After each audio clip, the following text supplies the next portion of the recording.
and welcome back again. Today we're gonna have a new video and a new story. And today's story is gonna be The Snow White by الثلج. So let's get started. It was winter, and the young princess was looking out of the window where snow, as white as her skin, was falling quietly outside. She loved winter and snow, for it reminded her of her mother, who had given her the name Snow White because of the girl's fair skin. Snow White was growing happily at the castle with her father, the king, and her stepmother, the beautiful queen. Her father was a good and caring man, but her stepmother was a proud and a virtuous woman. The queen had a magical mirror, which she would often ask while looking at herself. Mirror, mirror on the wall, who's the fairest of them all? And the mirror would always reply in the same way. You, my queen, are the most beautiful among them all.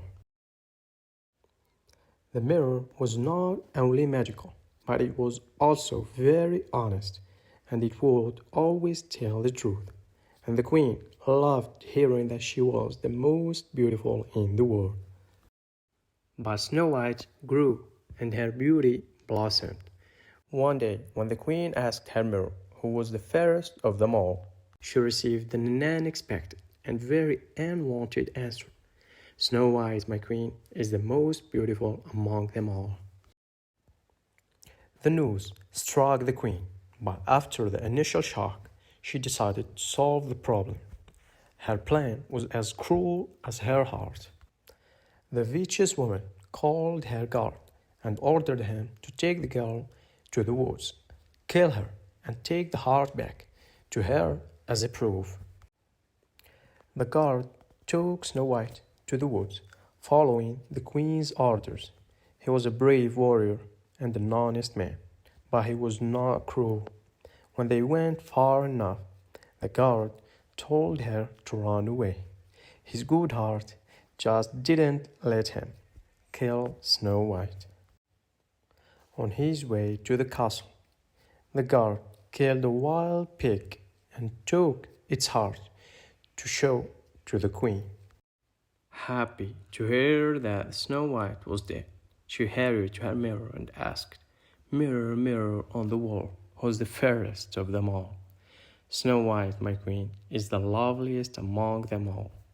Saying that, the mirror showed to her majesty that the girl was still alive. That Snow White's stepmother was vain and vicious was well known. However, no one knew that the queen was capable of certain magic too. So when she heard the news, she waited no more, but decided to kill Snow White on her own. At the time, Snow White wandered alone in the woods until she came to a small cottage. It looked so unreal with its tiny windows and small door and chimney. I wonder who lives there, Snow White said to herself and entered the house. Inside, everything was just as small as the house itself.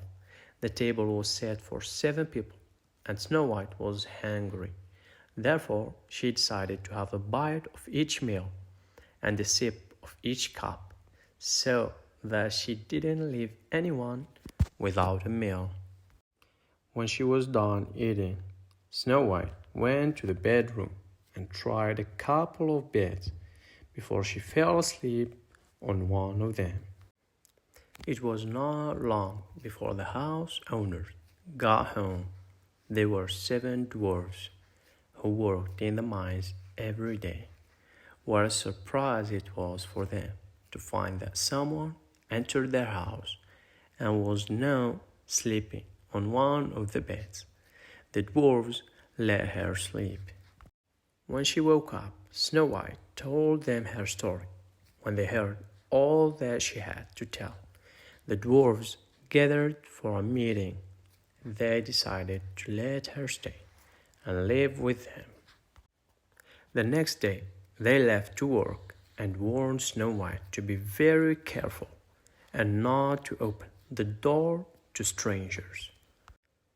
At that time, the queen had been preparing the next evil plan to kill Snow White. She dressed herself as an old woman, took a poisonous apple, which she had prepared herself, and set off to find Snow White. "Sweet apples I have, my lady. Won't you buy some?" the queen asked Snow White when she found the dwarf's cottage. "My landlord told me to not open the door to strangers," the girl said. "Oh, you needn't open the door. Here, try this big red apple," the queen said, and gave Snow White the apple. When Snow White bit the apple, she fainted on the floor, lifeless, and the queen ran away. When the dwarfs found her, they thought she was dead. They tried everything they could to save her, but they couldn't bring her back to life. The dwarfs cried and wept for days.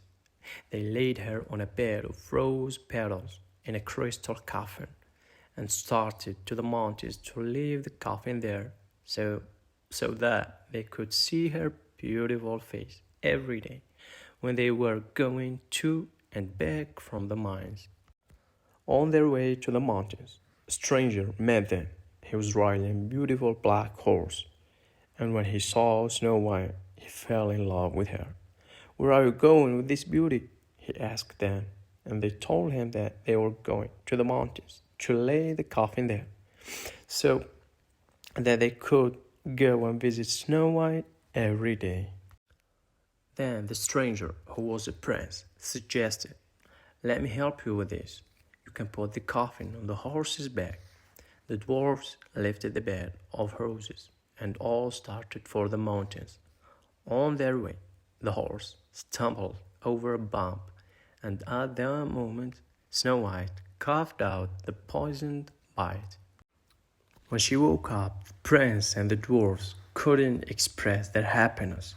She told them what had happened, and they understood it was not an old woman, but the witch's queen herself, who gave her the apple. The stranger then spoke. "My princess, if you become my wife, I will protect you day and night from your stepmother." At that time, the queen was standing in front of her magical mirror. "Mirror, mirror on the wall, who's the fairest of them all?" she said, thinking that the mirror would give her the answer she was expecting. "Snow White, my queen, is still the fairest of them all. She survived your poison, and she is getting married to a prince who saved her." The queen couldn't bear the news and died. So this is the end of the story, Snow White. And now let's see the words we have learned from this story.